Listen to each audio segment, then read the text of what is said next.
realistic is the appearance of a modern kitchen staple in this episode?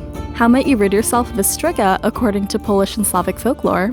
Welcome to Breakfast in Beauclair's Around the Table, a segment where we go around the Beauclair breakfast table with other Witcher content creators, sharing facts and tidbits about the production and real-life history, folklore, and culture behind an episode of Netflix's The Witcher. This week we're diving into episode 103, Betrayer Moon.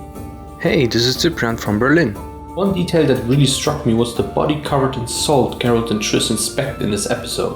While I would probably have worked to preserve the body, salt was rather expensive to fill up a casket just to put a body in it. Most of the time, embalming fluids and creams were used for such occasions, alongside various herbs, spices, alcohol, mercury, drying, and or just placing the body somewhere cold. Hey, this is Brett from Whispers of Oxenfurt.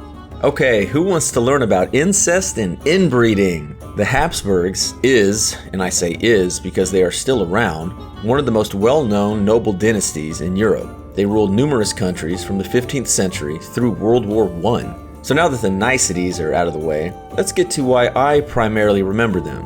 The Habsburg jaw. This was a genetic deformity in which the lower jaw outgrows the upper, resulting in an under or crossbite. The most notable victim was Charles II of Spain, and if you Google his picture, you will understand just how noticeable it was.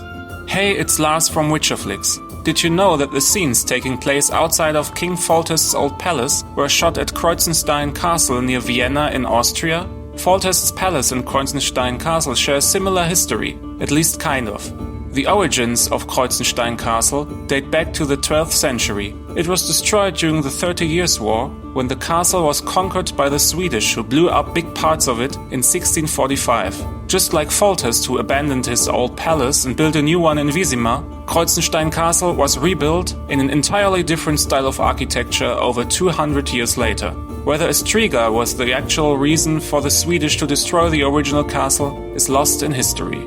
Hi, this is Charlotte from Vengerberg Glamarye. In episode 3, we see Geralt confront a striga, who turns out to be a cursed princess. Now, a striga is usually a female demon somewhat similar to a vampire in Slavic and especially Polish folklore. People who were born with two hearts or two sets of teeth were usually believed to be striga. Somnambulics or people without armpit hair could also be seen as strigas, apparently. During epidemics, people were getting buried alive, and those who managed to dig themselves out of their graves, often weak with mutilated hands, were said to be striga as well. Now, there's some interesting methods of protection against striga according to Polish and Slavic folklore. When a person believed to be a striga died, you could decapitate the corpse and bury the head separately from the body, and that's believed to prevent the striga from rising from the dead. You could also bury the body face down with a sickle around its head, and that was believed to work as well. Other methods of protection range from hammering nails and stakes into the body, putting small objects in the striga's grave to make it count them, or scattering poppy seeds in the shape of a cross in every corner of your house. Hello, it's Anita from Witcher Kitchen. It certainly caught your attention during watching the series or reading the books. How much female roles are exposed in the Witcher universe? And of course, it's for a particular reason.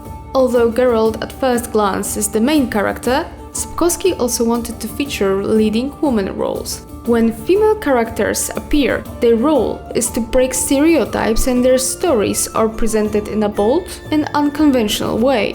From Sapkowski's point of view, a woman is even more interesting hero because it hasn't been used in literature as frequently as men. Thanks for sharing breakfast with us in this installment of Around the Table. The Witcher universe has so much to uncover. Let us know in the comments below what you found interesting from today's segment and if you have something new to share with our Hansa about this episode. We'll see you after the next episode of Breakfast in Beauclair.